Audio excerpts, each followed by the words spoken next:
There are just a couple of key issues that were raised for me being there, and that I think have implications for U.S. policy and also what these elections mean.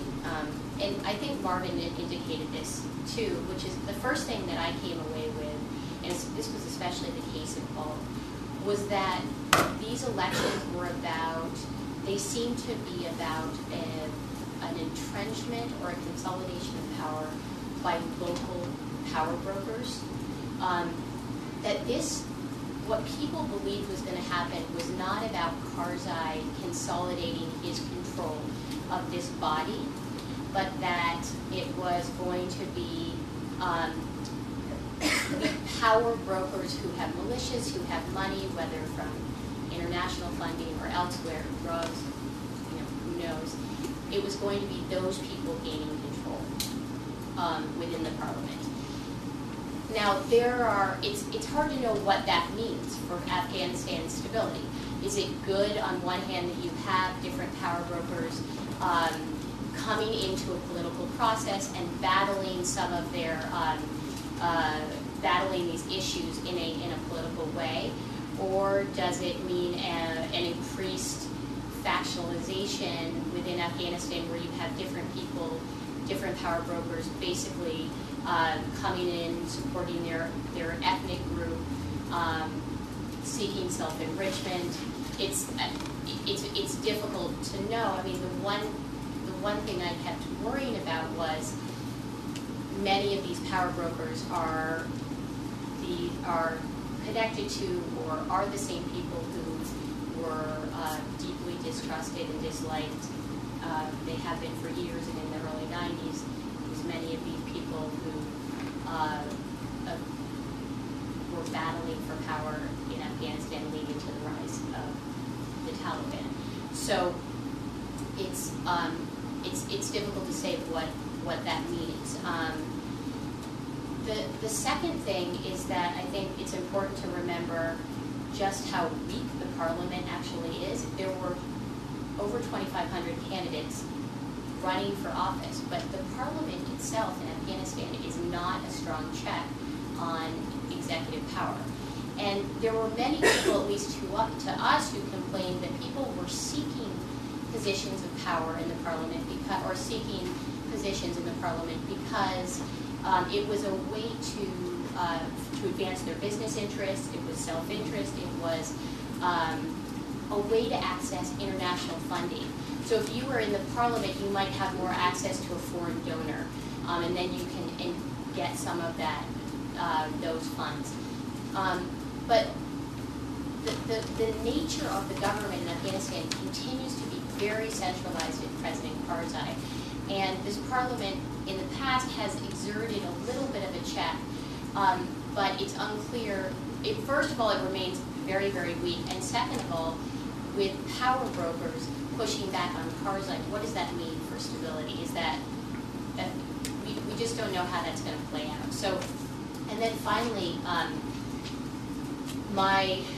this is sort of a big overarching point, but I was really struck, and I think Marvin might feel the same way, but just the mood of the country. While there was some excitement on election day, the mood was quite dark. And there was a feeling, I think, of deep pessimism about where things were going. And I don't know if this election will further deepen that pessimism or will provide some hope. It seems that it might be the former. But there was a sense, and it basically everybody that we talked to, that things were not going well, and things were worse than a year ago, and no one knew what to do about it. There was no solution that was offered, and there was a hope that somehow the elections might be a process which could help that mood, but we'll have to see what happens. So I'll just leave it there, and thank you very much. don't we invite some of the others from the DI team to come up here and say a few words? Judge, can I say a few words? Thank you. Thank you, Marvin. Thank you.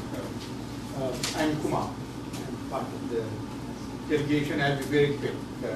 Just to say that the political parties were not strong. Only 4 political parties were there. So we can say the political party machinery was not there. So that translates into local power brokers and warlords. The fancy way of saying it was warlords. The real word is warlords, basically running the show in their neighborhoods. Second, I don't know whether you mentioned giving them 25% reserve seats. So that is going to bring 25% in India. Whether warlords were behind these women is something we heard from different districts, that some warlords actually endorsing some of the even well-known women activists as their candidates. And the biggest challenge about peace is about what happened in the south and east of Afghanistan. Whether people, what percentage voted, that's number one. Number two, whether there was significant less people voted because of Taliban or some other reason. But those are the ones.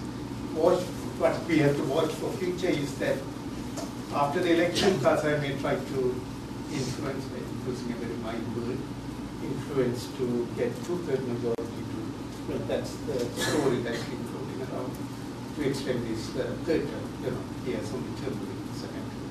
So let's hope for the best. Thank you. Thank you. Thank you very much. Thank you. Kumar is with Amnesty International. Oh. Honored to have you here.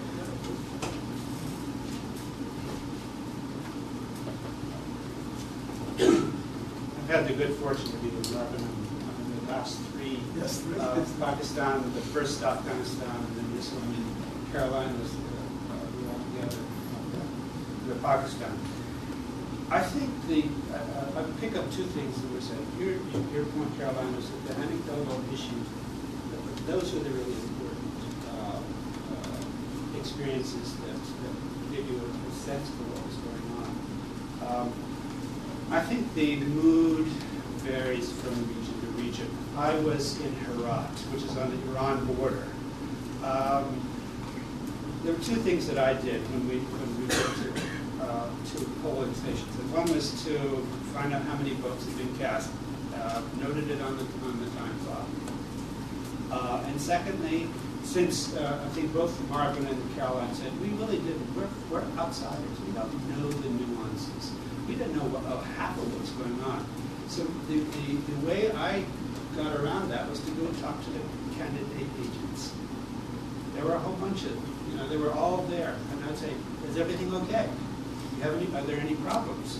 Because when I was in Jalalabad, there were 2 instances in which the candidate agents came to us and said, will you intervene?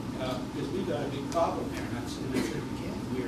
We are sworn to neutrality. We're here to help. We're outsiders. And I said, well, are you going to be here the whole day? I said, yes. I said, will you write down what we have to say? I said, yes. I said, okay, then we'll withdraw our complaint. It'll be okay. You will function as a kind of check